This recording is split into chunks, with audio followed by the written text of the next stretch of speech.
बिस्मिल्लाहिर्रहमानिर्रहीम। अस्सलाम वालेकुम स्टूडेंट्स। इस वीडियो में आप देख सकते हैं नाइन्थ क्लास का पास्ट पेपर है पाक स्टडी का।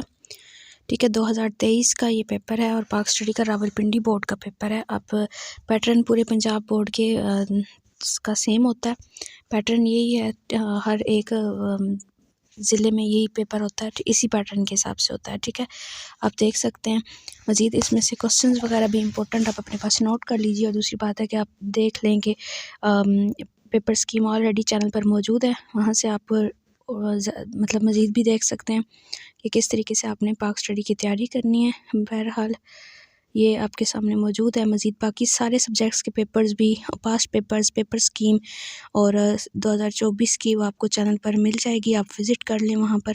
ठीक है, और उसके अलावा अगर कोई और क्वेश्चन हो तो आप कमेंट सेक्शन में पूछ सकते हैं। इजाज़त दीजिए, अल्लाह हाफ़िज़।